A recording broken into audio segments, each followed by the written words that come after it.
May I speak to you in the name of the Father, and of the Son, and of the Holy Spirit.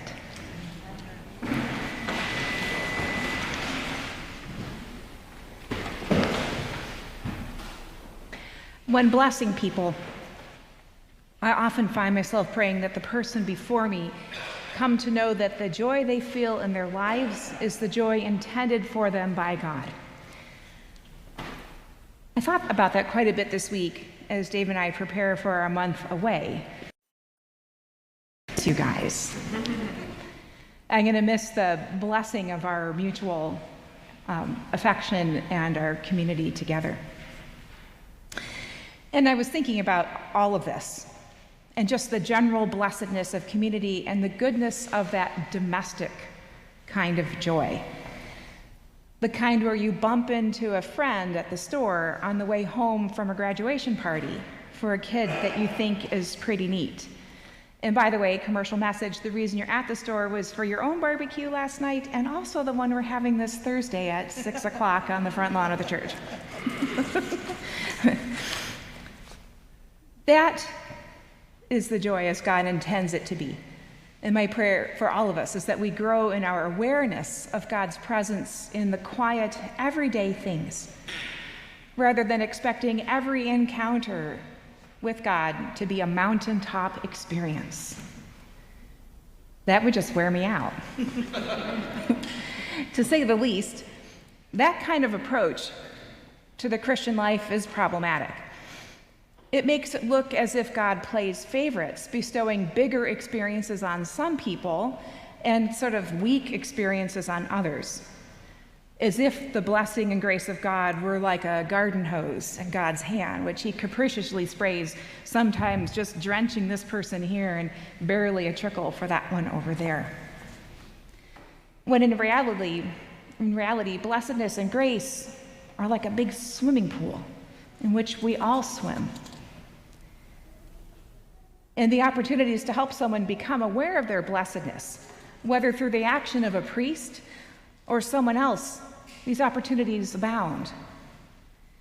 Daily, we are given countless opportunities to help one another to see that we are securely afloat in the living waters, regardless of what is going on in our lives. This is joy. A number of years back, I read a book, a really good book that I wish was in print, about how the first language that George Orwell's Animal House was translated into was Ukrainian. And the reason being, some person petitioned him and said, we need this book in our own language. This has been our experience. And now that they were living in these displaced person camps, part of their healing was to read that book, strangely, right? To read about suffering in others, to find that sense of solidarity as part of our healing.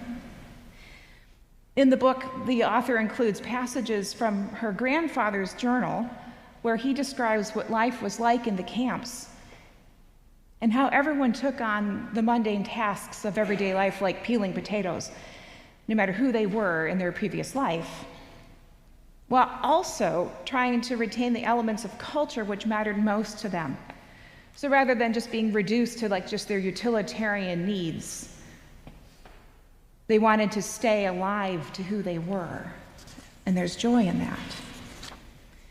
He described how a famous concert pianist would teach piano lessons to the children on some beat-up piano that they had managed to get in the camp, and she'd sit there with this big bowl of potatoes in her lap and a paring knife and peeling them while teaching the lessons. That is joy. Now, this doesn't mean that people in terrifying experiences don't need help and that we can stop trying to make the world a better place. Instead, it means, I think this is really important, that God isn't relying on humankind to get it right in order for joy to seep into our lives. It also means that we can make choices about how hard we work to create the perfect life for us and for our families. We can let ourselves off the hook and tune out that societal messaging that whatever we have and whatever we do is not enough in the pursuit of happiness. In fact, we can learn that happiness is not something to be pursued in the first place.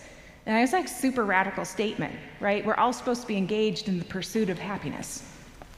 The thing is like happiness isn't running away from us, waiting for us to chase it down and conquer it, take it to the taxidermists, then have it hung on the wall so we can invite our friends in and say, there, I did it. I found happiness. I killed it. I hung it above the, the fireplace. Like, where's your happiness? You notice mine is like a 10-point buck.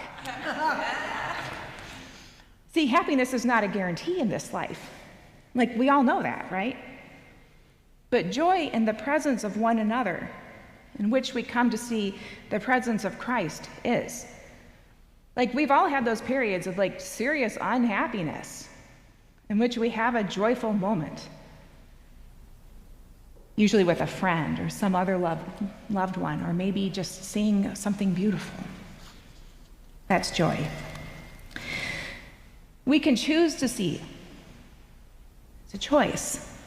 We can choose to see the reality that this is a God-drenched world and to experience the sacramental and all kinds of things. And we can choose to remember to see that we are standing on holy ground. This, I believe, is at the heart of today's gospel reading, when Jesus counsels the disciples saying, "Have no fear of them, for nothing is covered up that will not be uncovered, and nothing secret that will not become known. What I say to you in the dark, tell in the light, and what you hear whispered, proclaim from the housetops." We can learn to live without fear when we accept through faith the motherliness and fatherliness of the God who knows the number of hairs on our head, because God's love for us is just that personal. Like the parent who studies the sleeping child in their lap and memorizes the pattern of the hair on their head. So as you go about your summer and hopefully have some downtime, be courageous and choose for yourself and your family that which is simple. The second radical statement I'm going to make: just give up on perfection. It is nothing but enslavement, and in fact is that first lie ever whispered in our ears. Remember that happiness is a crapshoot, but joy will come to you on its own, and you needn't chase it down and try to pin it to the wall. Joy is the true gift from the God whose love is unbounded for all people in all times and for all of creation. Have a blessed summer.